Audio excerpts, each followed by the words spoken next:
lang 3 minutes lang. No? Salamat sa Panginoon. So, tayo po ngayon ay nasa midweek service natin, prayer meeting. Tayo ay nasa Article 16 ng Belgic Confession.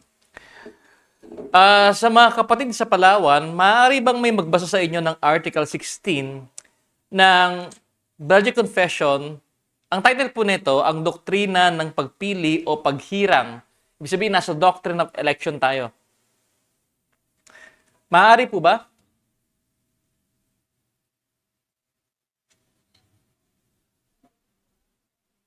Hello po, narinig po, Pastor? Yes po, malinaw kapatid.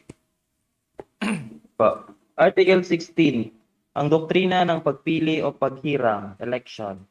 Sumasampalataya kami na bagamat ang lahat ng angkan mula kay Adan ay nahulog sa kapahamakan at pagkasira patungo sa impyerno dahil sa kasalanan ng unang tao, ipinakita ng Diyos ang kanyang sarili bilang maawain at makatarungan. Siya ay maawain sa pag-aalis at pagliligtas mula sa kapahamakang ito ng mga taong hirang at pinili niya kay Jesucristo na ating Panginoon, ayon sa kanyang walang hanggan at hindi nagbabagong layunin. Ito ay kanyang ipinasya sa pamagitan lamang ng kanyang kabutihan, hindi dahil o alang-alang sa kanilang mga gawa. Siya ay makatarungan ng kanyang pabayaan ang iba sa kanilang pagkasira at kasalanan kung saan ay hinulog nila ang kanilang mga sarili. Amen. Praise the Lord. Bago po tayo magsimula sa ating talakayan, tayo po muna ay magsimula sa panalangin. Let us all pray. Father in heaven, salamat po sa pagbibigay niyo po sa amin ng panibagong gabi na kami po yung makapag-aaral ng mas malalim upang magkaroon po kami ng mas matinding pagkaunawa, mas malinaw na pag-asa, Panginoon, sa kabutihan mo sa amin. Dinadalangin po namin ang patuloy mong pag-iingat sa bawat isa na mga kasama namin sa aming mga respective churches. Ganon din po sa mga kapatid namin hindi namin kasama because sa mga bagay na kanila pong pinagkakabisihan, yung iba nasa trabaho, yung iba nasa school, ingatan mo po sila at dalangin po namin, Panginoon, na iparating mo pa rin po sa kanila sa kahit anong paraan ang katotohanan ito dahil ito po ay napakahalaga. Salamat po sa pag-iingat mo sa amin sa kabila ng maulang panahon. Dinala mo po kami rito ng ligtas. At ganoon din po sana sa mga kapatid namin sa Palawan at sa mga manonood sa online. Salamat po sa patuloy mong biyaya sa pangalan ng aming Panginoong Yesus. Amen. So Article 16, binasa ng ating kapatid kanina from Palawan yung Article 16 at saan ba ito kinuha sa Scripture? Of course, ang pamosong versikulo dyan ay yung Ephesians chapter 1 verse 3 onwards hanggang 13 I believe. Pero meron tayong dalawang passage na pinili. Ephesians chapter 1 verse 3 to 4. Verse 3 and 4. So babasahin ko po, pwede niyo pong sundan sa Bible niyo. Wala po akong PowerPoint kasi yung iba tinatamad magsulat pag may PowerPoint. No? Pinipicturean lang eh. Mas maganda sinusulat para mas maalala natin. Ephesians chapter 1 verse 3 to 4. Purihin ang Diyos at Ama ng ating Panginoong Jesucristo. Pinakalooban niya tayo ng lahat ng pagkapalang espiritual na nagmumula sa langit dahil sa ating pakikipag-isa kay Kristo. Bago palikayin ng sanlibutan ay pinili niya tayo upang maging Kanya sa pamamagitan ng ating pakikipag-isa kay Kristo at upang tayo maging banal at walang kapintasan sa harap niya dahil sa pag-ibig ng Diyos.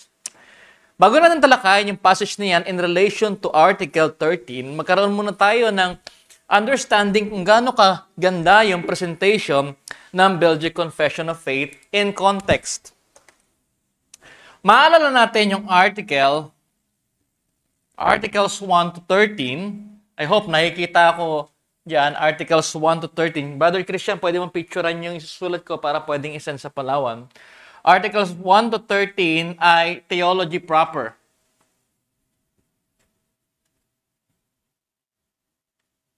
O yung doctrine of God. Sinabing theology proper, The doctrine of God. Pinag-usapan natin yung Trinity, right? Yung Articles 14 and 15 ay patungkol naman saan? Naalala nyo? Sin? Okay, biblical anthropology.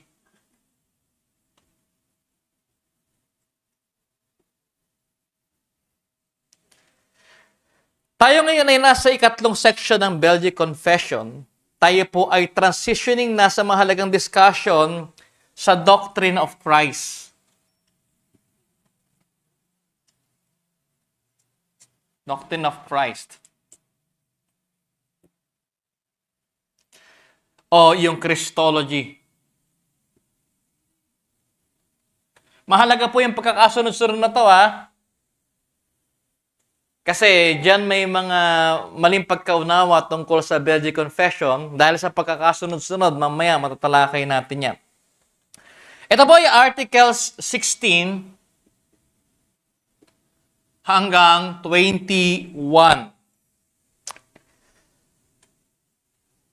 Matapos ang fall of mankind, ang Diyos ay nagpakilala bilang Father and the great Redeemer. Dahil humirang siya sa pamamagitan ng kanyang nag-iisang bugtong na anak upang hanguin mula sa kasalanan ang marami. Tandaan po natin, after the fall, yung mankind papunta na sa damnation. Yun ang original na pupuntahan nila after the fall. Now, yung Father, pumili among the mass kung sino ang isa-save. Mamaya na natin pag-usapan yung infra tsaka supra. Dadaanan kasi natin yan eh. Kasi yun yung mga sinasabi nung iba na yung diferensya daw ng Belgic Confession at nung Westminster, yung Westminster daw ay supralapsarianism. Ibig sabihin ng supralapsarianism, na ba ibig sabihin ng supra?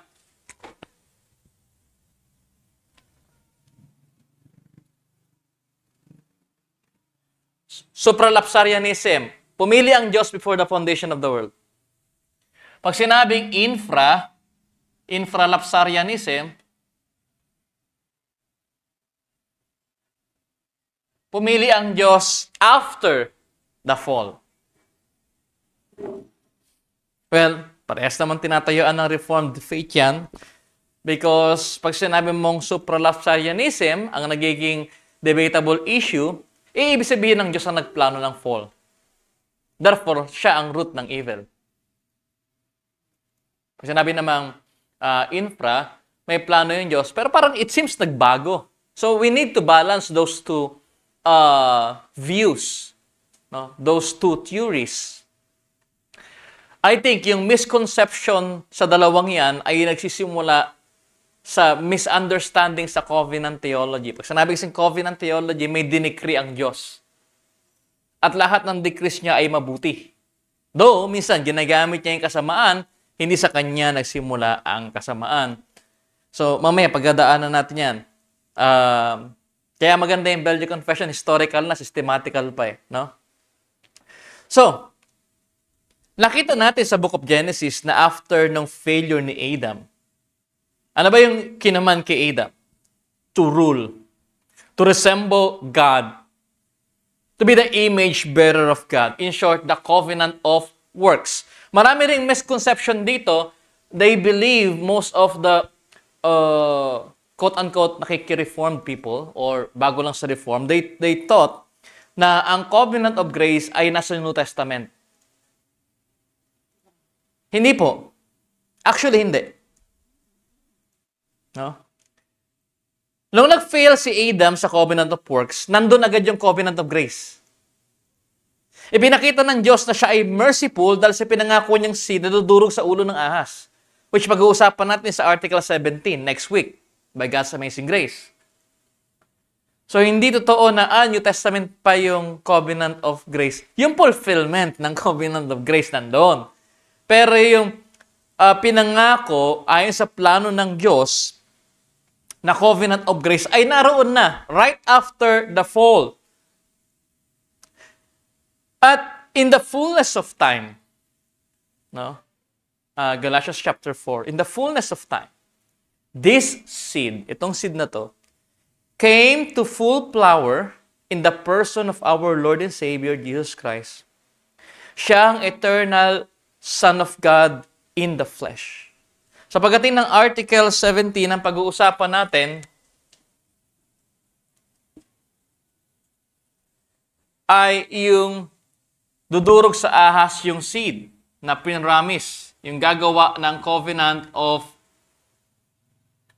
works dahil pinramis yung covenant of, come on, ano yung pinramis?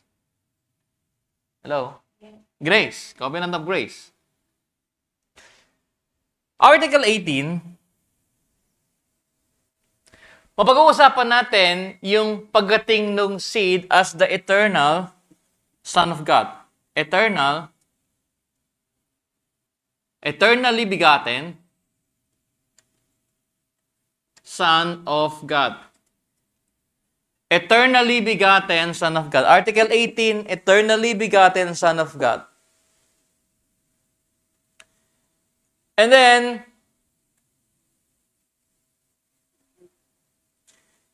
etong eternally begotten Son of God in the flesh. Hindi ko na ilagay in the flesh. In the flesh. So may katawang tao siya. Is both, Article 19, both vera homo, vera deus. Truly man, truly God. The God-man. Yet, they are one person. Isang person lang siya. So, pag-usapan natin yung hypostatic union, yung dalawang nature ni Christ, theanthropic hypothesis, mga theological terms na napaka-importante para maintindihan natin yung person ni Christ. Because mahalaga yan eh. For the first 300 years ng Christianity, ito yung nag-cause ng maraming heresy sa church. So, hindi natin pwede sabihin, ay, pampastor lang yan. No. Every Christian must be theologian. We are called to be a theologian. Kung ayaw mo ng theology, you are removing Christ from your faith. Hindi pwede. Because Christ is the theology. Diba? Hindi siya pwede. Kaya nga, pag sinasabing walang theology, basta faith lang, yung faith theology yun eh. Kanino? Diba? And the Article 20, yung God-man na ito, ay set forth, pinadala, as God's means of redemption. Only God's means of redemption. Ibig sabihin, pinadala siya ng Diyos dito sa lupa at walang ibang paraan para ikaw ay ma-save. He is the only means to be saved. And then, Article 21. Article 21 ay tungkol sa kanyang o sa satisfaction ng Diyos for His chosen people.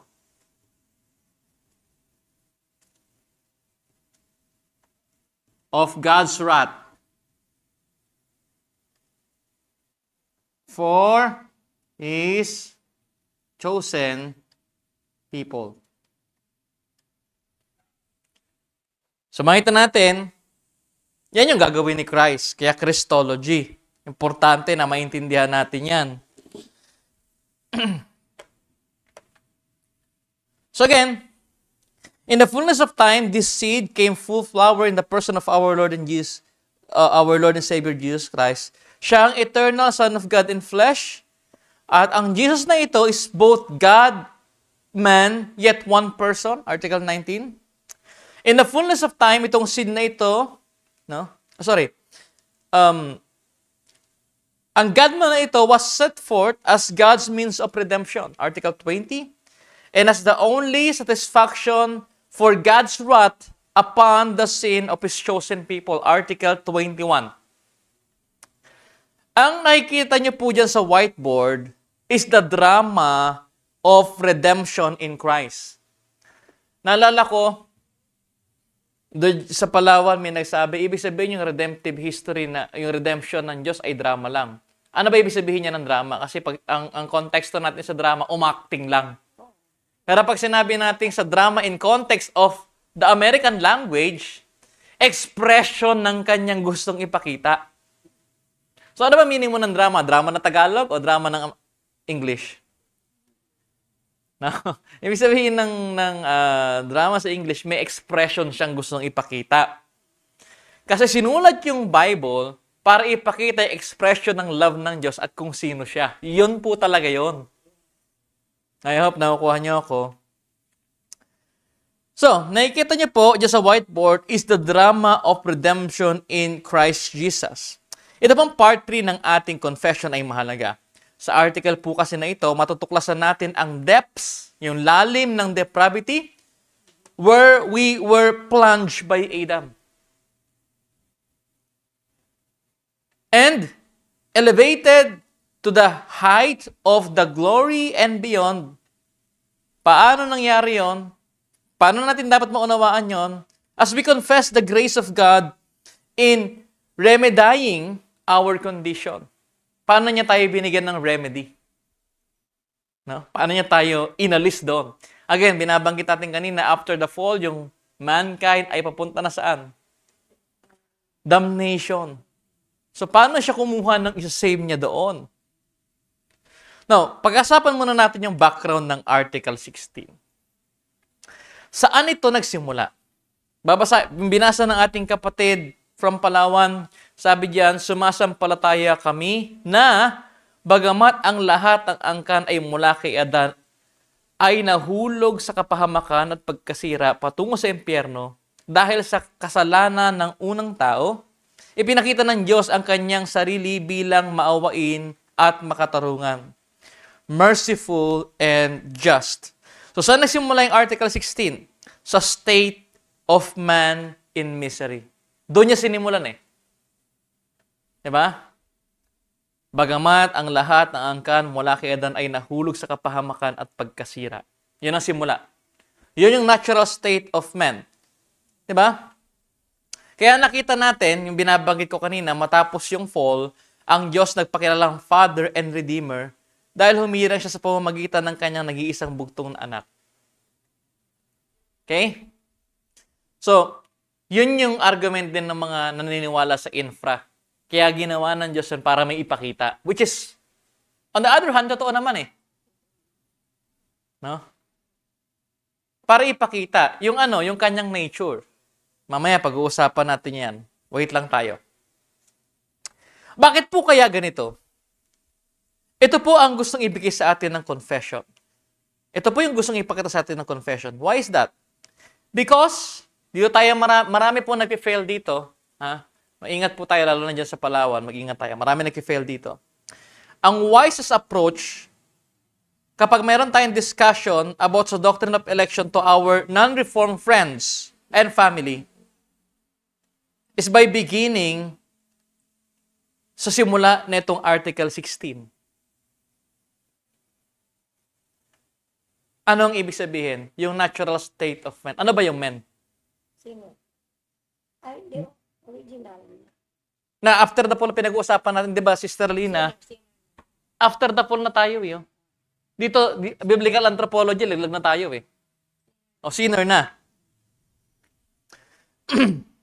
Madalas po kasi, kapag nagpapaliwanag tayo ng doctrine of election, nag-jump agad tayo sa decrees of God. Di ang Diyos ay sovereign. So, ang thinking ng mga non-reformed friends, so walang pakialam ang Diyos sa amin? Di ba? So, ang wisest thing, kung bakit ginawa ito ng confession, ang gusto niyang ipakita una, paano malalaman ng tao na yung Diyos yung may sovereign? Kasi sinner ka.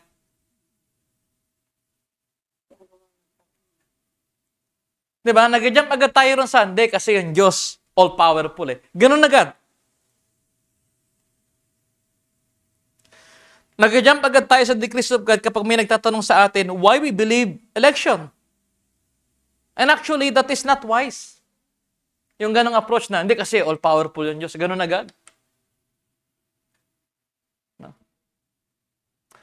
Instead, dapat tayo magsimula where our Reformed and Lutheran forefathers began before discussing salvation.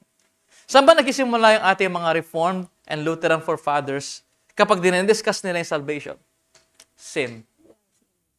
Sin. Sa sin sila nagsisimula. No? Preaching of the law. For example, burahin ko na po Yan na? Dito na lang sa baba. Kita pa rin ba ako kahit dito ako sa may bandang gilid? For example, yung libro ni Calvin, Institutes of the Christian Religion. Diba? Meron tong 3 book. Book 1, ang una niya pinapakita is God. The Doctrine of God. Book 2 ay man and sin. Book 3, election.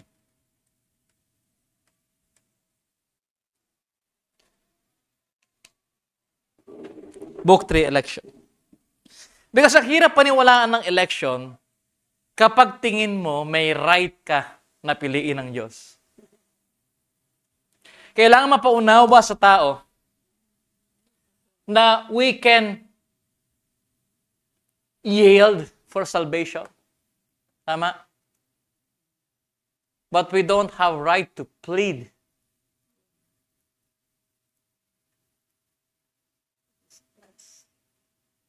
Wala kang right sabihin, save mo siya. Save mo ako. Gusto ko, save ako, Lord. Ito ginawa ko Ganon din yung Heidelberg Catechism sa question and answer to Lord's Day 1.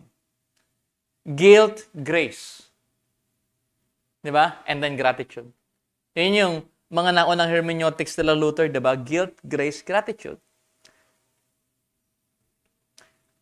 Doon sa question and answer 2 ng Heidelberg Catechism, Lord's Day 1, doon sa question number 2, nabanggit yung election in relation to the second coming of Christ.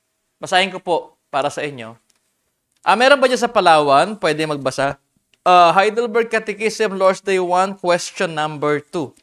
Question and answer number 2. Pwede po ba?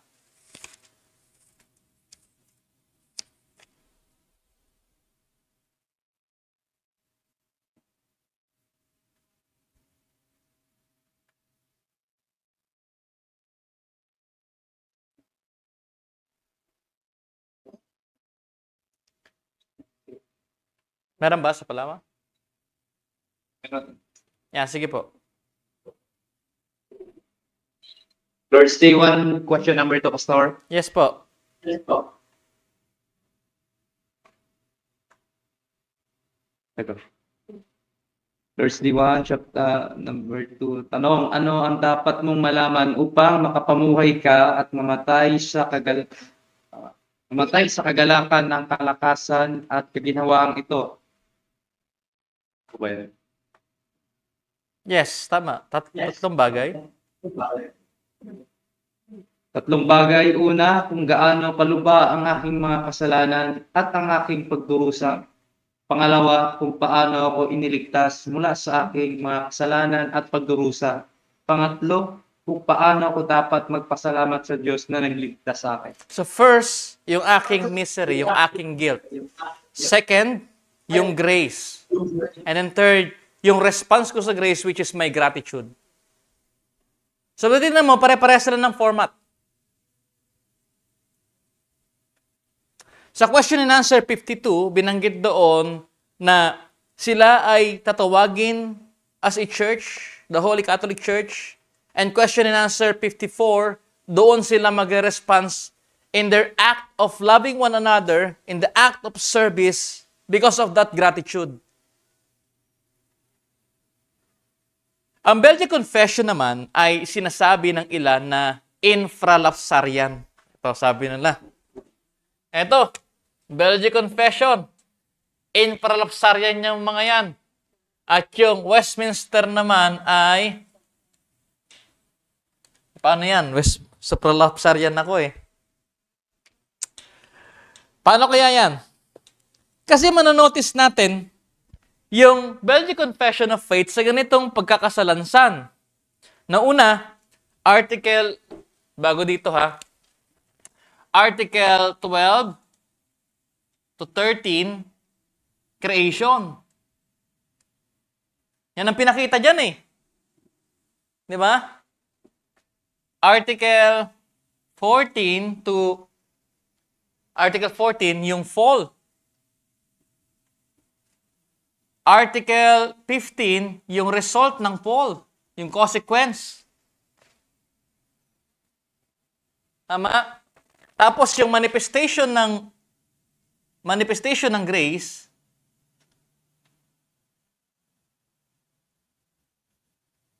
manifestation of grace ay nasa Article 16.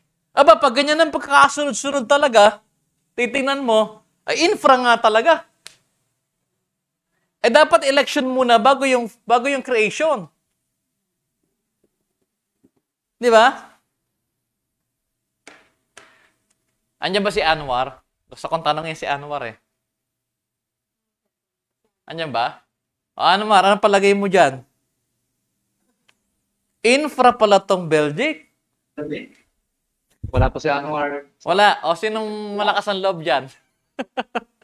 Kasi nauna yung creation, di ba?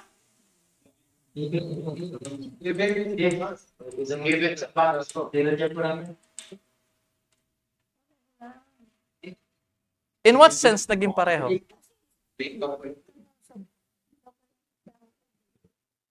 Na do before the creation.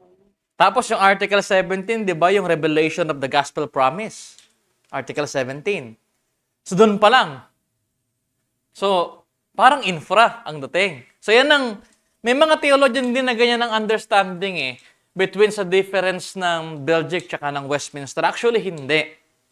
Hindi po ibig sabihin na nauna yung fall before creation ay infra na yung understanding ng mga continental reform. Totally. No? Kasi magkakontradict yan sa passage na binasa natin kani-kanina lang. Ephesians chapter 1, verse 3 to 4. Kung makikita po natin, balikan niyo po ulit yung Article 16. Sa simula ng Article 16, makikita agad natin ang election ay before the foundation of the world. Sabi niya dito, sumasampalataya na kami na bagamat ang lahat ng angkan mula kay Adan ay nahulog sa kapahamakan at pagkasira patungo sa impyerno dahil sa kasalanan ng unang tao, ipinakita ng Diyos ang kanyang sarili bilang maawain at makatarungan. Siya ay maawain sa pag-aalis at pagliligtas mula sa kapahamakang ito ng mga taong hinirang at pinili niya. Si Jesucristo ng ating Panginoon ayon sa kanyang walang hanggan at hindi nagbabagong layunin. Notice that word. Ayon sa kanyang walang hanggan at hindi nagbabagong layunin. Hindi nagbabago yung decree niya. So may dinikri siya even before the fall. Ito ay kanyang ipinasya sa pamamagitan lamang ng kanyang kabutihan at hindi dahil o alang-alang sa kanilang magawa, hindi dahil sa merit nila o sa failure nila. Nakukuha niyo po ako? So, sa Article 16, makikita natin agad, teka lang, yung argumento niya rito parang before the foundation of the world eh. Pero bakit ganun yung pagkakasalansan niya? Kaya napagbibintangan siyang naka-infra. Kaya, ang Belgic Confession ay nagtuturo ng election ay before the fall. Ang kino-confess ng Belgic Confession ay nagpapakita, no? Hindi po siya nagpapakita na after the fall pumili. Ang gusto po ipakita ng Belgic Confession na ang God's eternal election ay tumatakbo o nagpo-progress along with redemptive historical line. Ang tawag po natin doon, Historia Salutis.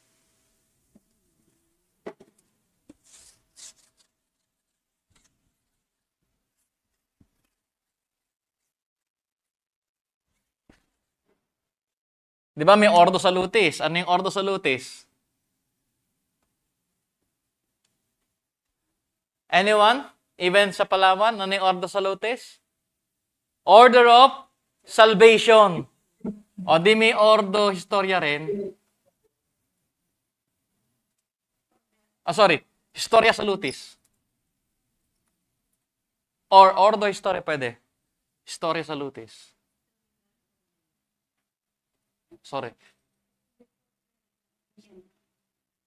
Historia Salutis. Paano hindi niya malalaman siya nagplano? Ibig sabihin po ng Historia Salutis, paglalapat ng salvation o redemptive plan sa human history. Nakukuha niyo po ako? May question kayo Ron from Palawan? So, makikita natin na yung paglalapat ng Diyos ng redemptive plan niya ay nakaayon sa history kung paano to i-unfold sa man. Yun ang gustong ipakita ng Belgic, hindi dahil sa infralapsarian siya. Bakit? Iba-iba ang presentation ng mga Reformed confessions tungkol sa election. Pastor, bakit natin tinatanggap yung infra brothers, Westminster brothers? Bakit natin tinatanggap yung mga Savoy brothers natin, yung mga Puritans? Bakit natin tinatanggap yung mga Supra brothers natin? Bakit? Magkakaiba sila ng confession tungkol sa election, pero bakit natin tinatanggap yon? Kasi po ito, tandaan niyo po ito ha, mga kapatid, no? Kasi natatakot ako, baka mamaya pumantay na sa scripture yung Christian confession understanding natin eh. Ang 16th, 17th Reformed theologies was primarily a matter of genre. A matter of genre. Ang confession po, ang Christian confession is, tandaan na, is ministerial, not magisterial. Pag sinabi nating ministerial, ito ay may kinalaman sa ating understanding sa scripture. Pag sinabing magisterial, walang substitute yun, authoritative yun eh. Ang scripture lang po ang authoritative. Ang Article 16 ng Belgic Confession ay gumamit ng common terminology pagdating sa Reformed language para i-interpret ang katotohanan sa election. United sila sa Lutherans at yung Lutheranism, nire-revive kasi nito yung ancient doctrine na na-formulate ni St. Augustine of Hippo. So ano ba understanding ng church fathers natin na si Augustine of Hippo nang ni-revive ng mga Lutherans na iniwan of course ng Roman Catholic tungkol sa doctrine of election? Mamaya matatalakay natin. Pero, balikan muna natin ito. Naalala ko kasi, na examination, I think si Pastor John Dale, sila Anwar, si Jesan, andun yan sa sa CDC na examination nila Pastor Ruel. Dahil magkakaibang Christian confession ito, church order, si Pastor Ruel from URNCA, United Reformed Church of North America, si La Pastor Philip and Pastor Edmund were trained and well-versed naman sa FRCA, Free Reformed Churches of Australia. So, may mga terms na kailangan linawin. I think yung nagkatanungan sila. Nililinaw pa ni Pastor Roel, anong punto mo sa terminology na to? Kasi baka mag-iba. Baka magkakaiba yung terminologies eh. Kasi it's a matter of genre. So, kailangan maging malinaw. So, pero dito sa Article 16, makikita natin na ang ginamit ni Gayo de Bray ay yung common terminology ng Reformed language para i-interpret yung election. So, hindi siya lumabas sa terminology ng mga Lutherans. Yung mga Lutherans po kasi, nirevive nila yung ancient doctrine of election na formulated ng isang church fathers, si Augustine of Hippo, yung sa Trinity, si Augustine din yun eh. No? Article 16 ng Belgic Confession ay inilagay ang election sa context ng perditium et exitium. Perditium et exitium. Ano ibig sabihin ng perditium et exterium? Yung perdition and ruin ng humanity.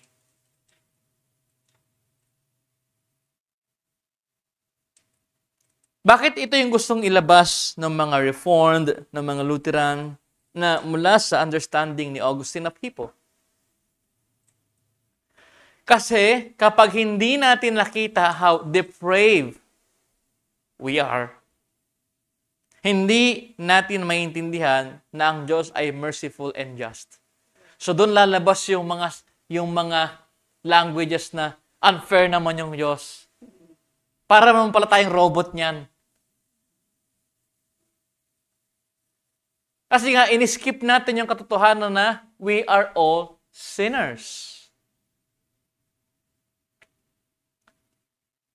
Sa pamamagitan ng mga salitang yan, mga reformed languages na yan, yung ginamit ni Augustine of Hippo, na-revive ng mga Lutherans, at pinepresent ngayon ni Gaio de Bray. Naunawaan natin na ang Belgic Confession ay maliwanag na kapareho ng presentation ni Augustine na nagtuturo na massa damnata. Ano ibig sabihin po ng massa damnata? No? Damnation of the mass. Yung mankind papunta sa damnation. At kapag hindi natin naintindihan ito, hindi natin mauunawaan ng electing grace ng Diyos. Ano ba meron sa electing grace ng Diyos? God chose humans to salvation out of the mass damnation. Papaliwanag ko po yung double predestination. Please take heed of this.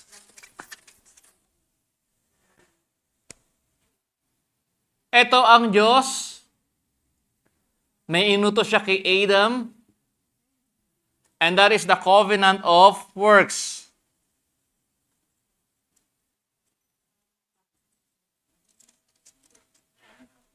Pag ginawa mo yung covenant of works, may dalawang promise, twofold. Ano po yan? Life. Pag nag-disobey, ano raw? Death. Okay? So, anong pinili ni Adan? Si Adan ay nasa state of probation. Di ba pinag-aralan natin?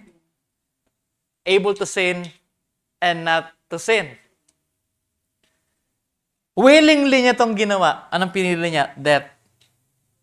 As our federal head o ating representative sa Diyos. Yeah. Saan na ngayon papunta ang mankind? Damnation. This is the first after the fall, first destination. This is the first destination. And what is the second? The second is, after ng failure sa covenant of works, nandun yung covenant of what? Grace. Sino ang federal head nito? Si Christ. Yung pinramis na seed. Diba? Pinramis na seed. At pinaliwanag na kung sino man ang ma-under sa kanyang federal headship, ay hahanguin mula rito sa first destination, papunta saan? Sa life. So yan po yung doctrine ng double predestination. Ibig sabihin, kasi ang nangyayari sa understanding ng marami sa double predestination, positive decree. Pag sinabi natin positive decree, ang Diyos ang nag-decide na ang tao ay ma-save. Ang Diyos ang nag-decide na ang tao ay mapunta sa damnation. Positive. Ang mangyayari doon, ang Diyos ang magiging author ng sin. So ano ba ang tamang understanding sa double predestination? Positive and negative decree. Ang Diyos ay holy, merciful, loving, that is positive attributes. Negative, pero positive pa rin in aspect. Negative lang sa atin kasi sinner na tayo eh. Dahil siya ay holy, kailangan niya maging just. So ang nangyari, doon sa holiness ng Diyos, after ng fall, yung mankind ay hindi na pwedeng tumayo sa kanyang harapan because of the sin. Therefore, ang damnation ng mankind ay hindi mo pwedeng isisi sa Diyos. Willingly, Adam disobey. Tama? And after that, yung rest ng mankind ay born in sin. Ibig sabihin, kung walang regenerating works, hindi niya kayang i-desire yung mga bagay na kalugod-lugod sa Diyos. So again, pag sinabi nating positive, negative decree, yung tao, si Adam, na kaya mag-decide noon to choose life or death, ay pinili yung death. So ano nang meron sa state ng mankind ngayon? Meron pa ba silang ability to not commit sin? Wala. Magkakasala sila. So yun yung original destination. O ano yung sunod na destination sa double predestination? God choose people para i-save. So na-exercise niya yung both attributes niya, which is loving, mercy, holy and just God. Nakuha niyo po ako? Para mas maunawaan natin, hatiin natin sa tatlong bahagi ang Article 16. Una, manifestation of God. Manifestation of God. Teka lang, baka lumampas ako sa oras eh. Hindi, kaya pa. 15 minutes. No? Manifestation of God. Ito ay in God's election in Christ. Bagamat nagkasala si Adan, ang confession natin, lalo na sa Article 1, ay naghahayag na ang Diyos ay eternally good, merciful, and just. Sabi sa Article 1, kung maalala niyo yung Belgic Confession sa Elder Darrell pa nga nagturo nun, na ang Diyos ay eternally good, merciful, and just. Eternally. Bagamat mas nahayag yung attributes niya na yan nung after the fall, tandaan nyo, hindi siya naging merciful and just after the fall. No? Nahayag lang yun dahil sa sin. Nanatili ang creation because He is indeed merciful and just from the beginning. Wala pang fall, ganun na siya. Nagkaroon din ng creation, tandaan natin, because siya ay merciful and just kahit wala pang sin. Attributes niya na yun. The Apostle Paul in Romans chapter 9 reflect upon the sovereignty of God. Di ba pagka Romans chapter 9, alam natin, doctrine of election to. Kapag ka naman gusto natin pag-usapan yung eschatology, o kaya naman yung proper understanding sa eschatology or sa ating school of thought, the way we interpret the scripture, Romans chapter 9. Ang issue kasi doon, ethnic Israel ba sa mga dispensational? Yung inclusion ba ng Gentiles sa mga dispensational? Yung promise made to Israel for fathers, ayon sa mga kobenantal? Ano ba talaga yan? Pero namimiss natin, ano ba yung pinakamahalagang makita doon? Yung mga debatable issues na yun over the century? Actually, no. Ang discussion doon ay may mas mahalaga tayong dapat, o sa discussion doon ay mas mahalaga tayo dapat bigyang pansin. Yung ina-highlight ng Romans chapter 9 in context, no, ay merong mercy at merong hardening. Tama? May dalawang vessel, verse 22 tsaka 23. Vessel of mercy at vessel of hardening. Sabi niya, mahahabag ako sa nais kong kahabagan. Diba? Patitigasin niya yung puso ng nais niya. So, So even sa rejection ng tao sa gospel, manifestation of God pa din yun. Pangalawa, manifestation of mercy, of course, in Christ. No, though walang Christ, nahalagay ko in Christ kasi kay Christ naman talaga matatagpuan yan eh. Habang kino-confess natin yung predestination, we speak of God's mercy in the first place.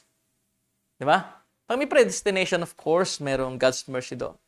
At ina-explain ng confession natin na ang mercy na ito bilang, ano daw yung mercy na to? Tingnan niyo yung ikalawang paragraph sa confession nyo. Siya ay maawain sa pag-aalis at pagliligtas mula sa kapahamakang ito. Pag-aalis. Kasi doon na tayo papunta eh. After the fall. Nang mga taong hinirang at pinili niya kay Jesucristo na ating Panginoon, ayon sa kanyang walang hanggan at hindi nagbabagong layunin, ito ay kanyang ipinasya. Ito ay sa kanyang sovereign will. Sa pamamagitan lamang ng kanyang kabutihan, based on His goodness alone, at hindi dahil o alang-alang sa kanilang mga gawa. Wala tayong merit. Dito sa part 1 ng confession natin, tayo ay nararapat lamang magkaroon ng reverential fear. Yung fear dahil sa holiness ng Diyos. Dapat din tayo mag-develop ng wonder. Subalit, hindi tayo dapat mag-speculate. Magduda, baka hindi ako saved. Kasi walang iba, o kaya, baka hindi totoo yan. Wala naman siguro nagdududa sa salvation niya pag totoong Christian. Totoong Christian, nagdududa naman talaga sa faith yan.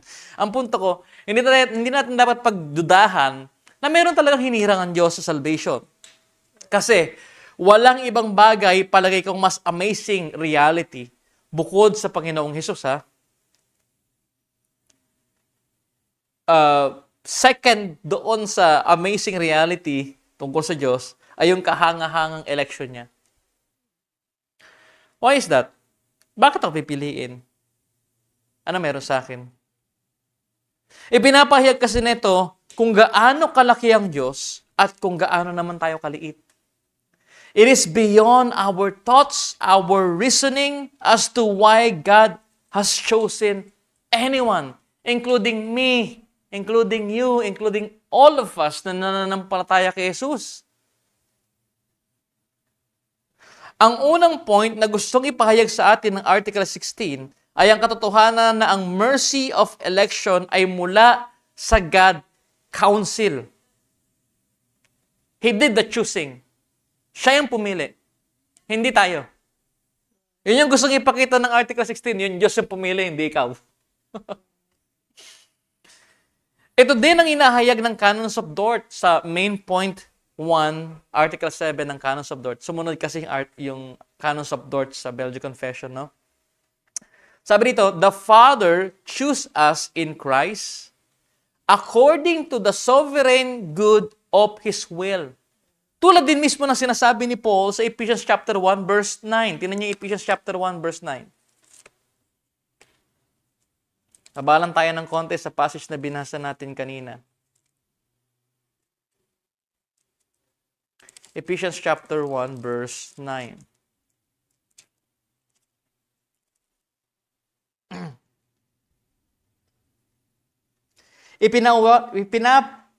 Ipinaunawa sa atin ng Diyos ang hiwaga ng kanyang kalooban ayon sa kanyang layunin na isa sa katuparan niya sa pamamagitan ni Kristo. Ano sabi doon?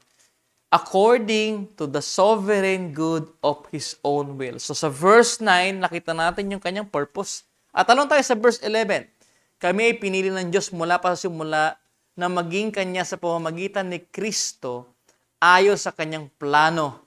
Ang Diyos ang gumawa sa lahat ng bagay ayon sa layunin ng Kanyang kalooban. Ano nakita natin sa verse 11? His will. Sa verse 9, His purpose. Sa verse 11, His will. Ikalawa, in His counsel, He chose individual persons without any merit from their works. Pumili siya ng individual persons. Hindi dahil konektado ka rito o konektado ka dyan, masasave ka. No. Walang merit yun. Ikatlo, ang purpose is eternal and unchangeable. Eternal and unchangeable. Hindi nagbabago. Ang Diyos po, hindi nagbabago. Ano? Ephesians chapter 1 verse 4, before the foundation of the world. Ang ibig sabihin nun, God already purposed all things. Bago pa magkasala si Adam and Eve, meron ng hinirang. Actually, even before the foundation of the world.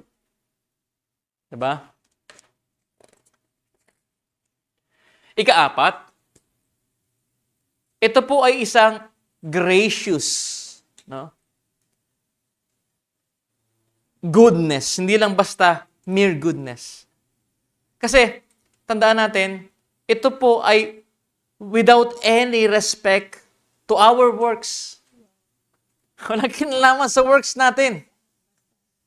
Ito yung reason na in Christ, God elected us. Because walang matatagpuan sa atin. Sin lamang. At kung pinili niya tayo, hinirang niya tayo on the basis of something in us, hindi na natin kailangan si Kristo. Tandaan niyo po ito. The crucified Christ, Jesus Christ who was hanged on the cross, is a reminder to all of us na we cannot save ourselves. We cannot. Ang paghirang ng Diyos papunta sa salvation is for God's glory alone. Subalit ito ay dahil sa kanyang grace alone. Period. Kinuha niya tayo na parang clay, minold niya tayo as vessels of mercy to show the riches of His glory. Ephesians chapter 1 verse 3. Di ba ang sabi doon? We are blessed by the riches. Basahin ko po verse 3.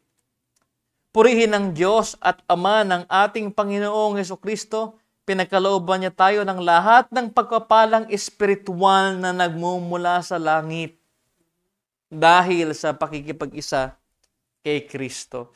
Pag naintindihan talaga ng tao yan, secondary na lang sa kanya yung finances.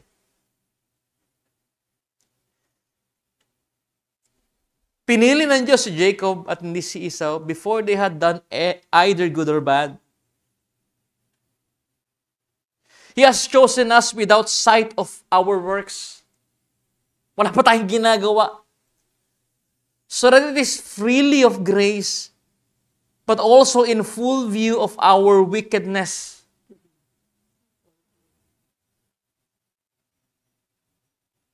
So that it would be doubly gracious. Maliwanag na gracious talaga. In fact, si Paul sa kanyang epistle, sinabi niya, na itong mga predestined were predestined because God foreknew or loved them beforehand. Romans chapter 8 verse 29. At ang canons of Dort made this point in defining the mere grace o grace alone. And ito ay may kinalaman sa sovereign good pleasure ng Diyos by quoting Ephesians chapter 1 verse 4 to 6. Yun ang pinapahayag ng Canons of Dort. Main point number 1, Article 7. At ang sinabi ng Canon Article 1, chapter 10, o Article 10, the good pleasure of God is the sole cause of this gracious election.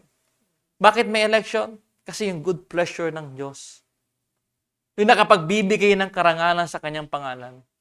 Anong mabibigay ng karangalan sa kanyang pangalan? Yung isang makasalanan, sobrang makasalanan, ay ililigtas niya. Yung imposible nang magamot sa harap na sa mata ng tao, yung wala ng pag-asa. No?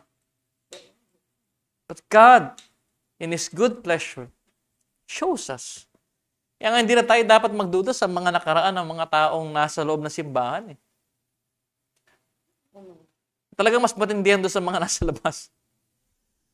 Too often,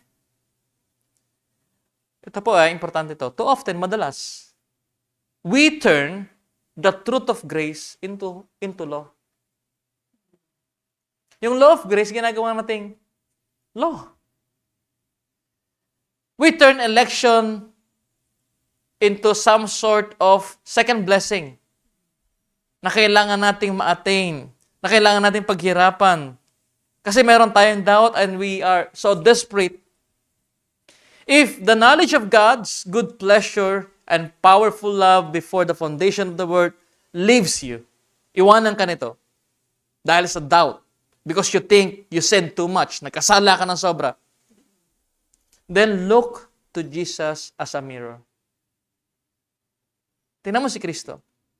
Gaze upon Christ and see yourself. Sa harap ng Diyos, ang makikita niya sa iyo, si Jesus. And that is by grace. That is by grace. Pangatlo, manifestation of justice. Ay, nako, mag-overtime po tayo ng konti, Hindi ko na po babasahin yung mga controversy sa Article 16. Historical na yan, kung ano yung stand ng mga remonstrants, no? Kasi yung mga remonstrants, mga pasaway ito, Ang kanilang thesis dito, sa Article 1 ng reklamo nila, na ang Diyos ay unchangeable about sa kanyang decree. Alam natin yan. But sa mga remonstrants, ang Diyos chosen to save those who would change themselves to unbelief to believe in Jesus. Change themselves. Yun yung kanilang unang objection, yung mga remonstrants, kaya formulate yung canons of Dort. But dito na po tayo sa last, yung manifestation of justice. Part of God's dread majesty, o yung horribilis Dei Majestas, ibig sabihin yung kanyang hindi masukat na majesty, is that God has not chosen everyone to salvation. Hindi lahat. Pero, hinayaan niya yung iba to perish in their original and actual sin. Topic natin last time, original and actual sin.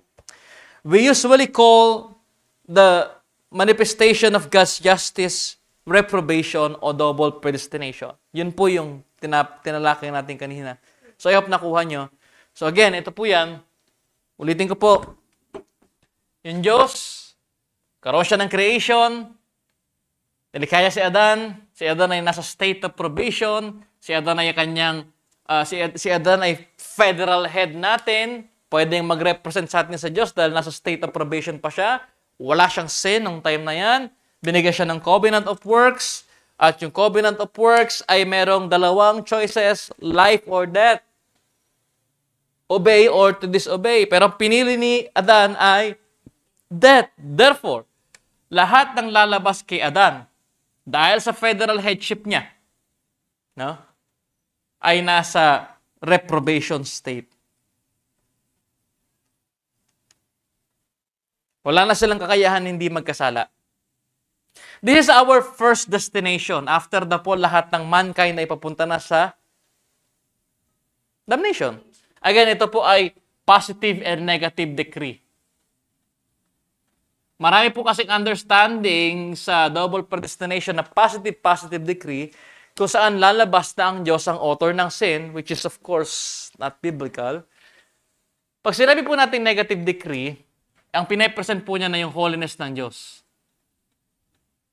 Dahil nagkasala ang tao, hindi na sila makakalapit sa Diyos, si Adan. Tama? Pero yung pagkakasala nila, Diyos bang may pakana? Sino may pakana? Sila. Ibig sabihin, pupunta sila sa damnation because of their sinful nature. Paano naman yung sa ikalawang decree? After ng fall, again, hindi po totoo na ang covenant of works ay nasa New Testament lang. Well, fulfillment sa New Testament, of course. Ganon din naman yung covenant of works sa New Testament din na fulfill. Pero ang covenant of grace ay right after lang ng failure ni Adan. Genesis chapter 3 verse 15, the proto-evangelium, first gospel, pinangako na agad yung seed. Yung seed na ito ay walang iba kundi si Christ. At dahil wala siyang kasalanan at no, of course, virgin birth, hindi siya konektado sa federal headship ni Adan, right? Wala siyang kasalanan, so he can mediate. Kaya nga pag tinatawag nating Christ, Jesus Christ, ano ibig sabihin ng Christ? The Anointed One.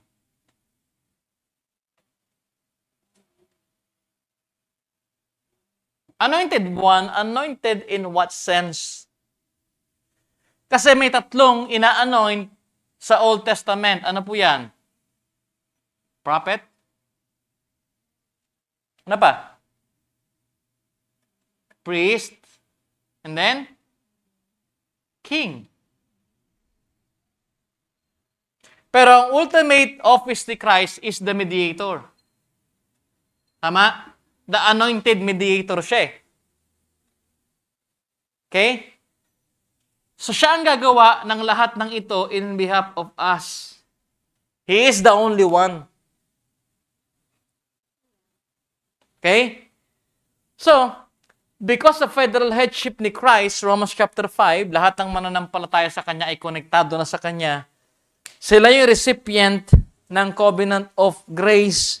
Therefore, yung perfect works, yung covenant of works, ay imputed din sa kanila. At unti-unti nilang i-desire na magawa yan. Okay? Nakita natin na ang reprobation is equally ultimate in decree of God's election. As election. Nakita natin sa scripture na ang Diyos, pumipili siya ng kanyang ililitas at iniiwanan yung ayaw niya o makakapag-dishonor sa kanya. No? Yung mga ginawa ng Diyos para sa dishonorable use, vessel, mga vessel na ito, God has prepared for destruction para i-execute yung kanyang holiness. Dinescribe sila ni Peter in these terms. Tingnan niyo po yung 1 Peter chapter 2 verse 8. Paano sila dinescribe ni Peter? Si Paul, may description sa kanila, di ba? Romans chapter 9 verse 22, dishonorable. And then, verse 22, sila po ay for destruction. Paano naman po yung sinasabi ng Apostle Peter? 1 Peter chapter 2 verse 8,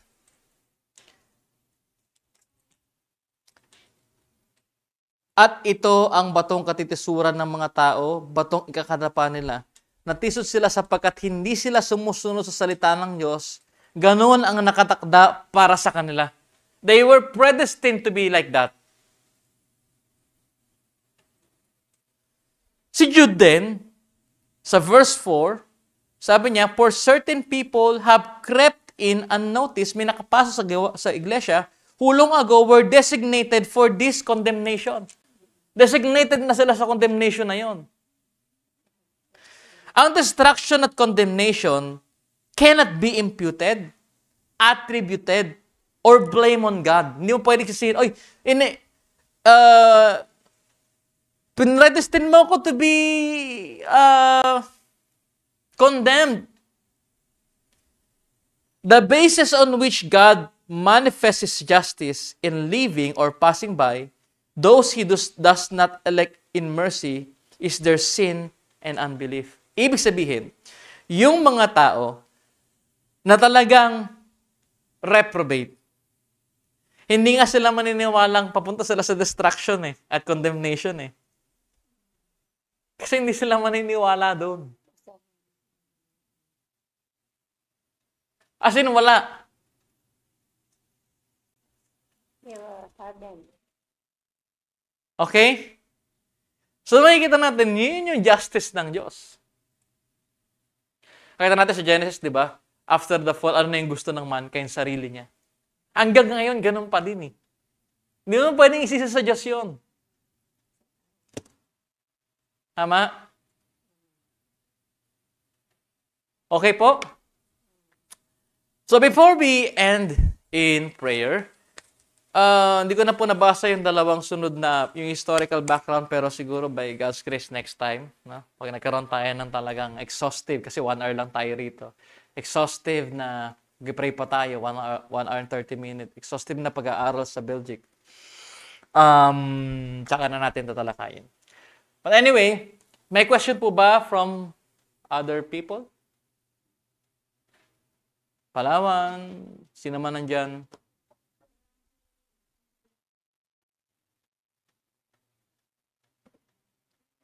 Pastor, Ben. Hello, magandang gabi. Kami rin po. Pastor, ano po yung Pastor? Yung magiging epekto kapag itatanggi ng isang tao yung doktrina ng original sin tsaka yung Doktrina ng? original sin or yung total depravity. Ano po yung magiging epekto nito sa tao? Wala namang sinabi sa Bible na may damnation sila eh. Ano maging epekto pag di sila naniniwala sa total depravity? Original sin? Mananatili silang naniniwala sa sarili nilang kakayahan. Mananatili yung humbleness ay mailap sa kanila. Ang problema kasi dito, kapatid, alam natin na isa sa fruit ng Christianity ay yung maturity and humbleness. Therefore, kung tingin natin, pinanganak tayo ng walang sin. Kasi ibig sabihin ng original sin. Hindi naman ibig sabihin ng original sin may local na sin. Ang ibig sabihin ng original sin, yung origin of the sin. May pinagmulan yung sin. So kung hindi tayo naniniwala ron, iniisip ko kasi kaya hindi niya pinaniniwalaan kasi hindi niya naiintindihan eh. Pero despite of explanation, o biblical explanation, ma-explain mo yung tamang terminology sa kanya pero he resist or she resist. Mapapansin mo yung taong yun, hindi pa rin siya humble. Pag kinonfront mo siya tungkol sa sin niya, masyado yung mabigat para sa kanya at napaka-acceptable nito. Wala namang damnation, pero kung maniniwala ka pa rin doon na you can be saved by your works, by your goodness, yun ang ending. Damnation talaga. But God is working in progress, alam natin yun. Kaya nga, di ba, sabi natin kanina, ang pinaka best way is i-point talaga natin na meron tayong sin. Hindi naman mahirap malaman yung sin eh. Look at the commandments of God. Pakita mo sa kanyang 10 commandments. Mukha ba siyang walang sin? I think walang taong magsasabi wala siyang sin once i-confront mo siya ng 10 commandments o commandments of God. Doon kasi dapat tayo nag-start. Okay ba? Kapatid, nasagot ko ba yung question mo? May tanong rin po si Ryan. Sige po. Pastor, yung tanong ko lang kung di po nila tatanggapin yung total depravity.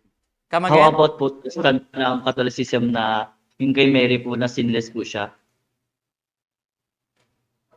Yung Sinless po siya. Doctrine Parang na- kasi parang yun, di ba? yung doctrine ng Roman. Yes po. Tinatanggi kasi nila na si Mary daw po ay walang kasalanan.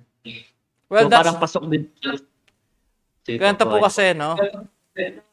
As we can see, unang-una, kasi ginagamit nila yung Luke chapter 1, and out of context nila yon.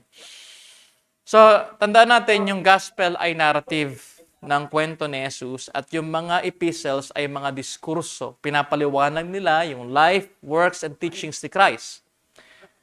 So, I think it is basically hardness of the heart and blindness of the eye na paniwala ang sinless si Mary. Kasi, una, kung nakalusot sa eye mo na si Mary ay sinner doon sa kanyang awit, no? After niya magbuntis, malay mo yung passage na yon, natakpan bigla, hindi niya nabasa, o kahit anong dukdok mo, hindi talaga niya nakikita. Punta tayo sa discourse, sa epistles. Kasi foundation yung mga apostles, yung teachings nila and so on. May tinuro ba sila na sinless si Mary? Ang alam ko lang, may only one mediator, may only one sinless. Iyon ang teachings pa ulit-ulit ng mga apostles nang pinapaliwanag nila yung narrative tungkol sa kwento ni Christ. Never sila nag-mention about Mary, about the greatness of Mary, about the humbleness of Mary, or whatsoever. Ang alam lang natin, Christocentric sila at lahat ng nakasulat sa Old Testament ay nandoon sa person ni Christ. That's all we know. Now, kapag hindi pa nila paniniwalaan yan, just argue with the scripture. Mas marunong pa ba tayo sa mga apostles? Yan ang question ng Heidelberg Catechism, di ba? Are we wiser than God? Are we wiser than them, mga apostles na nakasama ni Christ, who taught the very teachings of Christ? I don't think so. Tama ba? Ang daming epistle, wala naman sila nabanggit maski isa doon. Ang alam lang natin, may isang mediator. Sabi pa ni John, sabi ni Paul, there is only one mediator between God and man, the man Jesus Christ. Ang sabi ni John, ang dugo ni Jesus, 1 John chapter 1 verse 7, ang natatangi at nag-iisang nag-cleanse sa lahat ng sin. Sa lahat. Right? Sabi ni Peter, He is the Lamb of God.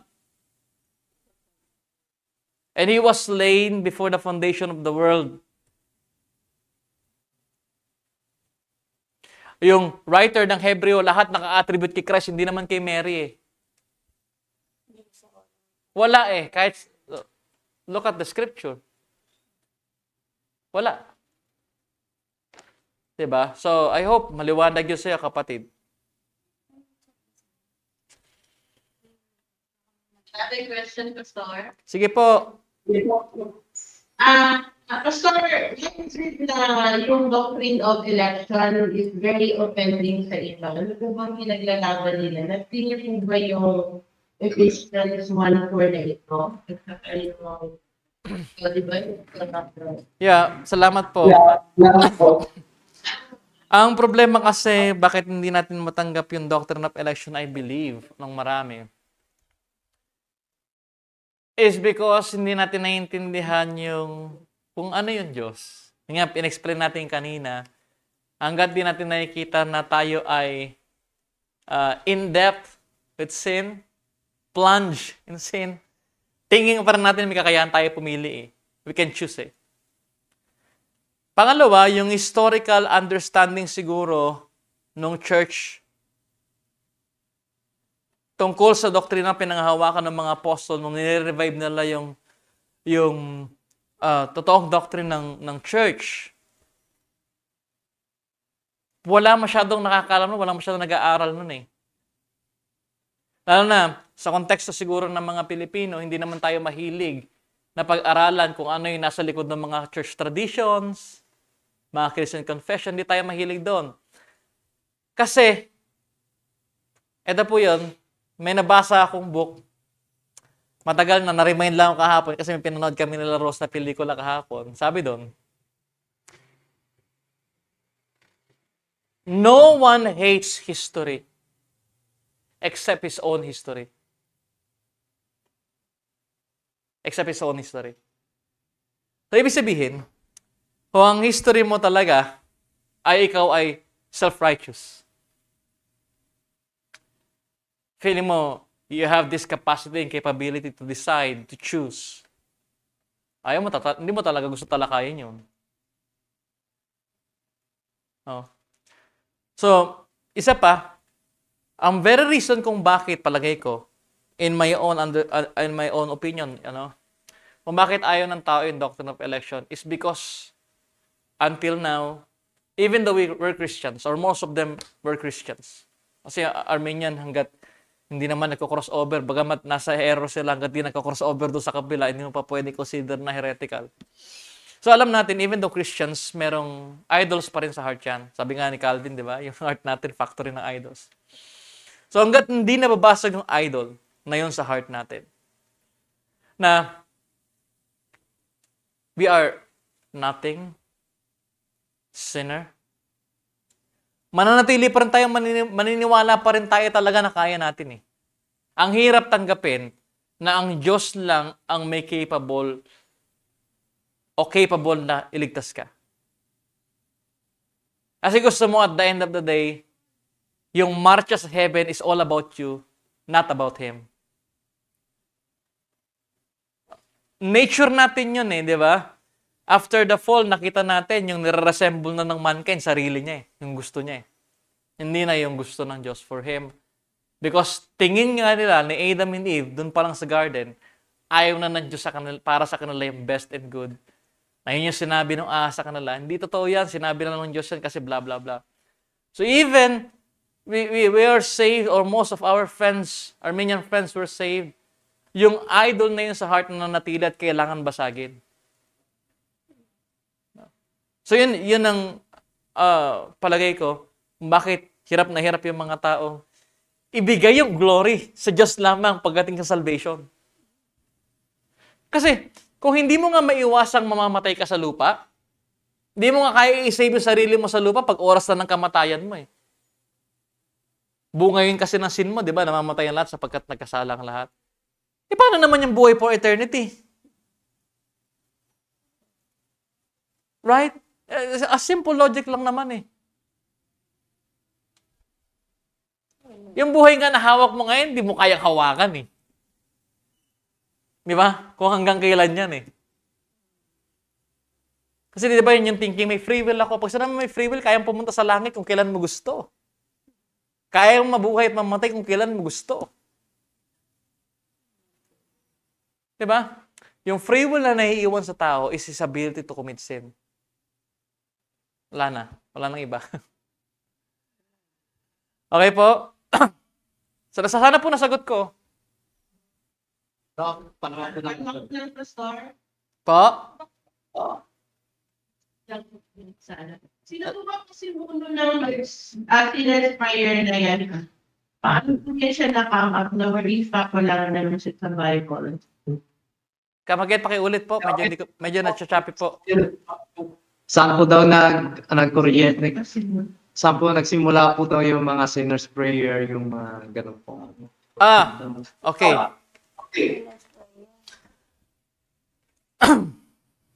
Paano ko ba explain to sa maiksing paraan?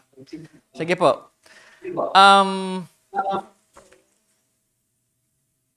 Alam niyo po yung church, never po niya, yung persecution sa church, tulad ng pinangako ng ating Panginoon, hindi naman po yan nakaka-cause ng harm sa church. Ang nakaka-cause talaga ng harm sa church ay yung prosperity and false peace. Nung wala na pong persecution ang church, alam natin nagkakaroon lagi ng problema No? Isa sa mga naging problema nito nung time ni Spurgeon, ni Charles Spurgeon, isang Reformed Baptist. Siguro pamilyar naman kayo kay Charles Spurgeon. Noong time na yun, Victorian era, walang persecution sa church. At nakita niya na yung magiging dangers ng church. No? Kaya sabi niya, 200 years from now, ganito yung mangyayari. Nakita niya na. No? Kasi nakita niya na yung danger, ito na. Yung Christianity po kasi ay naging commercialized religion rather than transformational relationship. Ano ibig sabihin?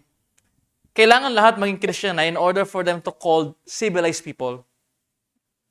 So, nung time na ito, pumasok na yung seeker-sensitive era. Pag sinabing seeker-sensitive era, paano mo mamanipulate yung tao na maging Christian? By being seeker-sensitive. Touching their emotions. Like yung mga kantang nakakalungkot, manipulation ng emotion and feelings. In fact, pati yung eschatology nga, binago, di ba? Yung context ng rapture. Imagine being left behind. Imagine that. Of course, ayaw nga ma-left behind. It's all about you. So yung seeker-sensitive movement, I think that was only 300 years ago. Ito na yung time na may altar call. You make decision. You can make decision. Diba? So, ang nangyayari, si Christ ay taga-affirm lang ng sinner rather than nagja-justify sa sinner. Because ang gagawin niya, ay nagre-request sa iyong tanggapin siya,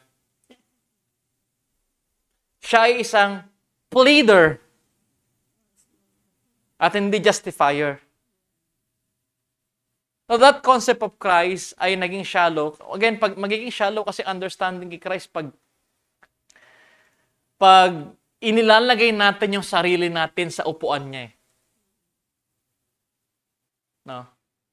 So yun po, nangyari po ito not so long ago pa.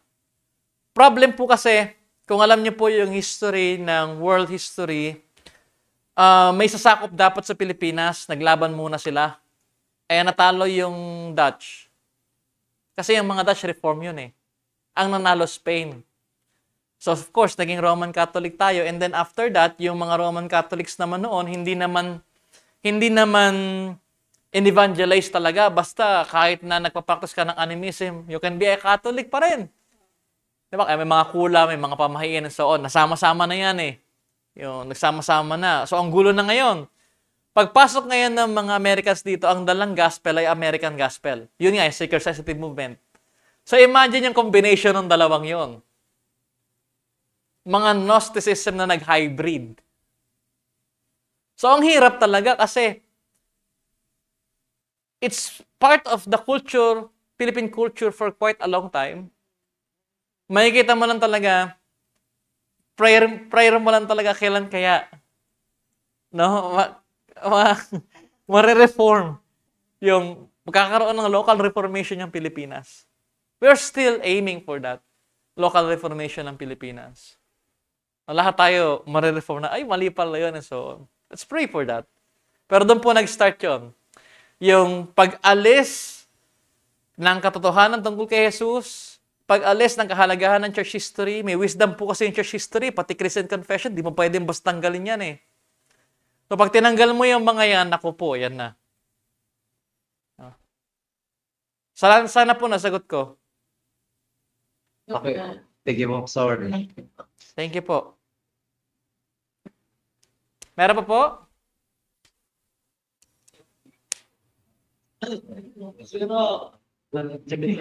Last down po. Yung sa akin, paano po pinagkaiba ng venial sin tsaka original sin?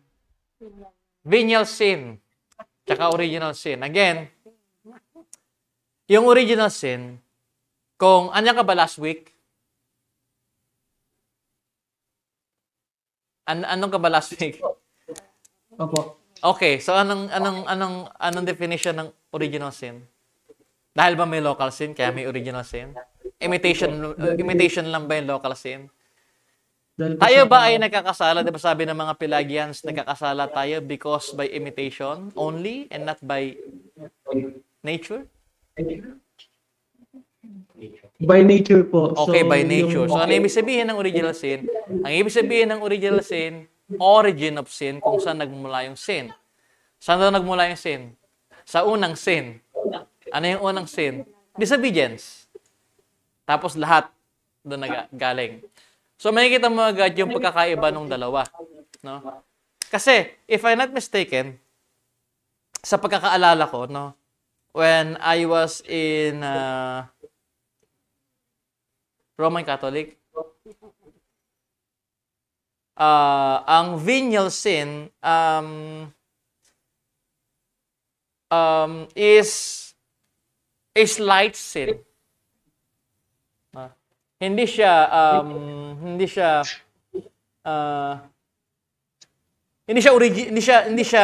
what do you call that? Hindi siya mortal sin. Kasi kapatid, sin is sin no matter how you spell it eh. No? Sin is sin. Ano Yeah. lang po, Pastor, clarification lang po yung sa ano. Kasi ang sabi ng mga Roman Catholic, si Mary daw po, meron daw siyang venial sin pero wala siyang original sin. Kaya sinabi dun sa Luke, sa prayer niya na yung Yeah. yung my soul, Savior. Ibig sabihin, isi-save siya from venial sin, di sa original sin. Yun Okay. yung pagkatanda ko. Ibig sabihin, hindi nila naintindihan yung ibig sabihin ng original sin. Ibig sabihin ng original sin, the origin of sin. Paano ka magkakaroon ng venial sin kung walang original sin? Is that possible? Origin nga, ibig sabihin ng origin, pinagmulan. Ano naman magkakos ng venial sin mo kung wala palang natural capability yung katawan mo, yung laman mo, yung espiritu mo na soaked in sin to commit sin? Lalabas na mas mataas yung venial sin kaysa sa original sin pag ganun yung understanding mo. So nakikita mo yung inconsistency, kapatid? Nakikita Yes mo? po. O, di inconsistent. Kasi may mga kasi po may mga reform na tawag dito. Umalis sa church nila para nagrebel sila sa church, then gumagawa sila ng kanilang sariling parang RP account, parang role playing, tapos nag-act sila as Roman Catholic, tapos may aral sila patungkol sa reform kung paano i-counter attack yung ganung doctrine. Kaya may kaya nakaka-disappoint yung mga ganong klaseng tao na tinuturo nila yung Roman Catholic, pero may alam sila sa Reformed theology. Ang problema lang pinaglalaroan nila yun. Kapatid, kasi pwede mo naman i-debunk yung Reformed theology. Walang problema doon. Do you have your thesis? Pwede naman ganun kasi hindi mo siya pwede i-debunk ng boses-boses lang. Hindi ganun nagde-debunk. No? Kailangan may thesis ka, you can defend it. You have the assignatories doon thesis mo. Yan ba may scholarly at non-scholarly sources before you can stand. Hindi pwedeng daldalan lang. Kasi yung ganyang debate, pang luneta lang yan eh. No? Ang yaman ng church history, 2,000 years almost, palagay mo kayang ipasok sa utak ng tao lahat ng articulation na nakasulat doon? Hindi. So you need writings. You need thesis. And pangalawa, yung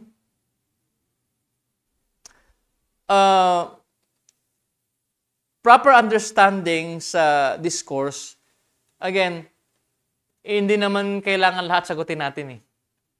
We have to be gracious, of course, but makikita mo yung fallacy sa argument nila eh.